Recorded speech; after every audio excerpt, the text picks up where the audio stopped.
علماء دیوبند اس لیے ہاتھ پیر چومنے پر خوش نہیں ہوتے، سر جھکانا پڑتا ہے، کیا ضرورت ہے؟ بعض قوموں کی عادت ہے آپ سے بات کرتے کرتے داڑھی کو ہاتھ لگا لیں گے، جی خواہ پتہ نہیں ہاتھ دھویا بھی ہے نہیں۔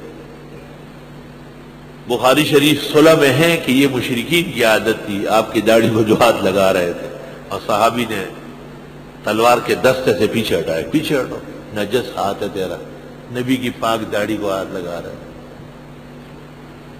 معاف رکھیے ان باتوں سے، کوئی ضرورت نہیں ہے چوما چاٹی کی، چوما چاٹی کی کوئی ضرورت نہیں ہے، جہاں عادت ہے وہاں ہوگی۔ عربوں کی بھی ہے، عربی بھی گلا رخسار یہ وہ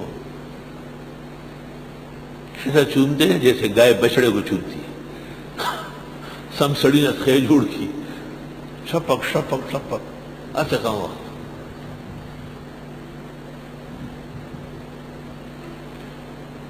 ایک بالکل خوبصورت گورا آدمی ایک عرب سے مل رہا تھا، اس کو تو بہت چوما۔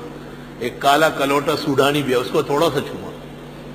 میں نے کہا دیکھو اس میں اشتہا نفس ہے، کالا بھشنگا بالکل ایسا جیسے توے سے بنا ہوا ہو،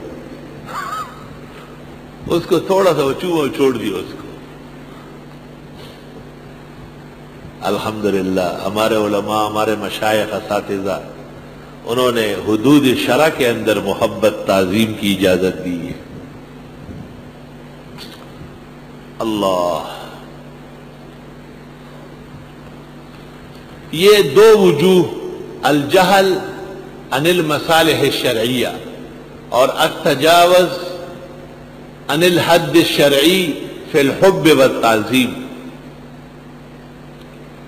حافظ ابن قیم نے اپنی کتاب اغاثۃ اللہفان، اغاثۃ اللہفان، اور ان کے استاد حافظ ابن تیمیہ نے کتاب الرد علی المناطقہ، دونوں میں یہ وجوہ نقل کی ہے، اور اسی پر ہمارے بزرگوں نے بھی اکتفا کیا۔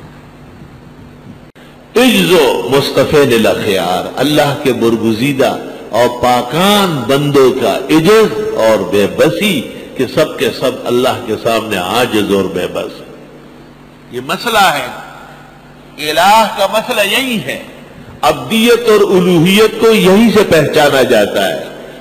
خدا تعالی کے پیغمبر، اولیاء، سارے بندوں میں سب سے بہتر، سب سے مقرب، لیکن حاجت روا، مشکل کشا، کارساز، غیب دان، صرف اللہ بزرگ و برتر، ان میں ایک بھی نہیں ہے۔ اسی کو کہتے اجزو مصطفین الاخیار، اللہ تعالیٰ کے نیک اور پاک بندوں کی عاجزی اور بے بسی کا بیان۔ آدم بڑے کتنے ہیں کہ ملائک نے سجدہ کیا، اور جس نے سجدہ نہیں کیا عمر بھر کے لیے لعنتی کر دیا، لیکن پابندی کتنی بڑی ہے ان پر، لا تقربا هذه الشجرہ فتکونا من الظالمین، اور جب ذرا سا اس میں سے چکھ لیا، فلما ذاق الشجرہ، قرآن کہتا ہے ذاقا، چکا کھا لی، بدت لہما سوآتہما، سارا کام خراب ہو گیا، واتفقا یخصفان علیہما من ورق الجنہ۔ اللہ تعالیٰ نے کہا میں منع کر چکا تھا کہ یہ نہ کرنے، کیوں تم نے ہاتھ لگایا؟ نکلو یہاں سے، جاؤ دنیا میں جاؤ۔ اور دنیا تو پریشانی کی جگہ ہے، دنی دنیا کسے بے غم نہ باشد، اگر باشد بنی آدم نہ باشد۔ دنیا میں تو ہر شخص کو کوئی نہ کوئی فکر لائے گی۔ کتنا بڑا آدمی بنا ہوا ہے پاکستان کا صدر، لوگوں کو کہتے ہیں جمہوریت، خود کس طرح آیا ہوا ہے شبخون مار کر آئی سوال۔ لوگ جوا باز تھا تو اس کو جب پتہ چلتا کہ تیرا بیٹا نماز نہیں پڑھتا کا کوئی بات نہیں، تیرا بیٹا لوگوں کو گالی دے کا کوئی بات نہیں، کہ تیرا بیٹا جوا کھیلتے کا پکڑ کے لاؤ، خوب پٹائی۔ تو کسی نے کہا جوا باز تو تم خود ہو، کہا مجھے جوا بازی کی تباہی کا پتہ ہے نا، اس کو نہیں بننے دوں گا۔ تو چونکہ اس نے جمہوریت کو ذبح کیا ہے، اب اوروں کو جمہوریت سکھانے بیٹھا ہوا ہے، اور پریشان کتنا ہے، اخبارات دیکھنے کے نہیں۔ اللہ آپ کو اخبار پڑھنے سے ہی بچائے، فضول کا، اکاذیب و باطل کا مجموعہ۔ توبہ توبہ۔ 4 قسم کے مشرکین موجود تھے، ایک قسم کے مشرک وہ تھے جو ستارہ پرست تھے، یہ کہتے پرانے بڈڑے قدیم زمانے کے بابل اور عراق کے جو مشرک تھے وہ اس کے عادی تھے۔ ابراہیم علیہ السلام کے زمانے میں بھی ستارہ پرست زیادہ تھے۔ اور دوسرے مشرکین بالجن،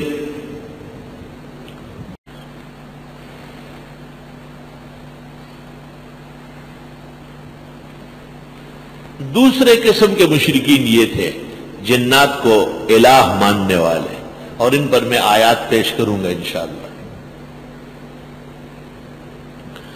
تیسرے قسم کے مشرکین، پہلی قسم ستارہ پرست، دوسرے جن پرست، تیسرے ملائک پرست مشرکین بالملائک۔ وہ تو پاک مخلوق ہے، مقدس خلائق ہے، چونکہ انبیاء علیہ السلام اور ان کی مدد و نصرت کے لیے اللہ نے ان کو بھیجا ہے۔ فرشتوں کے ذریعے بہت سارا نظام اللہ چلاتا ہے۔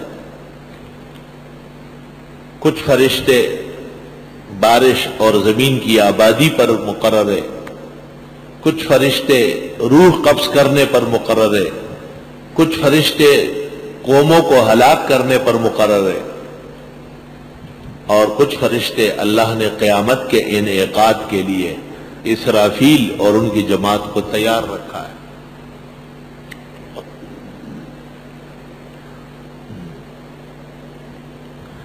شرک کی بنا کیا ہے؟ شرک کے وجوہ کیا ہے؟ شرک کیوں شروع ہو گیا؟ کہتے ہیں الجہل بالمسائل الشرعیہ، شرعی وجوہ اور مسائل سے بے خبری، یہ شرک کا بنا ہے۔ الجہل عن المصالح الشرعیہ،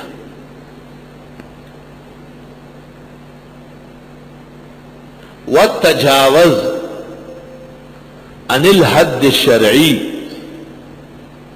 فی الحب والتعظیم۔